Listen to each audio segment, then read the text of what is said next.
Breaking news KCR విమర్శలకు కాంగ్రెస్ నుంచి strong reaction వస్తుంది. ఎన్నికలకు ముందు కేసీఆర్ చాలా మాట్లాడారని ఇప్పుడు కూడా అలాగే డైలాగులు చెప్తున్నారన్నారు. ప్రతిపక్ష నేత హోదా ఇస్తే ఇప్పటివరకు కేసీఆర్ బయటకు రాలేదు అన్నారు.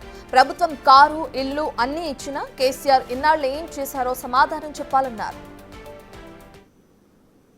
కేసీఆర్ గారికి ఇటువంటి మాట్లాడటం చాలా అలవాటు. ఎన్నికల ముందు మేము ఈసారి 100 సీట్లు దాటి గెలిచి ప్రభుత్వాన్ని ఏర్పాటు చేస్తాం, కాంగ్రెస్ పార్టీని కలపడకుండా చేస్తామని ఆయన భాషలో చాలా మీటింగ్లో చెప్పాడు. ఏమైంది చివరికి? అదే అయింది. ఇది కూడా సంవత్సరం నుంచి ఒక ప్రతిపక్ష నాయకుడు అసెంబ్లీలోకి రాకుండా ప్రెస్ మీడియాలో పెట్టి అనుచితంగా ప్రభుత్వం మీద మాట్లాడటం తప్ప ఎందుకు రాలేదో ప్రజలకు ముందు సమాధానం చెప్పండి.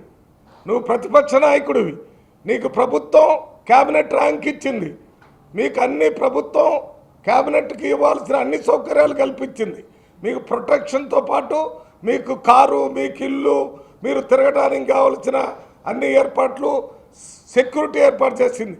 ఎందుకు తిరగలేదు? 1 ఇయర్ నుంచి తిరగనందుకే వచ్చి ప్రజలకు ముందు సమాధానం చెప్పండి. నేను ఒకటే చెప్తున్నాను, ప్రజాస్వామ్యంలో వారికి పూర్తిగా తిరిగే స్వేచ్ఛే కాకుండా ప్రభుత్వమే ప్రతిపక్ష నాయకుడికి ఇవ్వాల్సిన క్యాబినెట్ ర్యాంక్ ఇచ్చి అన్ని సౌకర్యాలు కల్పిస్తున్నాం. నువ్వు రాకుండా అక్కడ కూర్చొని కుంభకర్ణులాగా నిద్రపోయి లేచి నేను చంపేస్తాను, వాడిని చంపేస్తాను, కుంభకర్ణుడు ఎట్ట చంపిండో ఈయన కూడా అదే చంపుతాడు.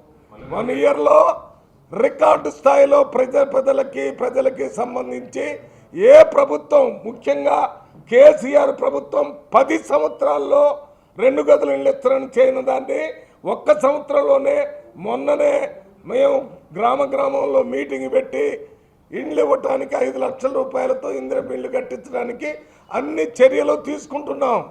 రేషన్ కార్డులు మీరు ఇవ్వలేదు 10 సంవత్సరాల్లో, మేము ఇస్తున్నాం. మీరు ఇవ్వలేదు 200 కరెంటు యూనిట్స్, కరెంటు ఫ్రీగా ఇవ్వలేదు, మేము ఇస్తున్నాం. మహిళలకు మేము బస్సుల్లో ఫ్రీగా మేము ఇస్తున్నాం, మీరు ఇవ్వలేదు. ఏం చెప్తారు రైతులకు? మీరు 2 లక్షల రూపాయలు, మీరు 1 లక్ష రూపాయలు మాఫీ చేయడానికే చాలా కాలం తీసుకున్నారు. మేము 2 లక్షల రూపాయలు మాఫీ చేయడానికి 1 సంవత్సరం లోపలనే ఒకేసారి 2,22,000 కోట్ల రూపాయలు ఇచ్చాం. 21 లక్షల మంది రైతులకు ఇచ్చాం. ఏం చెప్తావు కేసీఆర్? నువ్వు ఏం మాట్లాడుతున్నావు? నవ్విపోతారు. కళ్ళాల దగ్గర, దేవుళ్ళ దగ్గరకు వచ్చినప్పుడు పిట్టల ధరలు వచ్చి మీకు అన్నం పెట్టాలా, నేను చేపలు చెరువు కింద మంట పెట్టాను, చేపల కూర పెడతాను, అది పెట్టాను, ఇది పెడతానని చెప్పినట్టుంది. ఏం చేస్తారో చెప్పండి.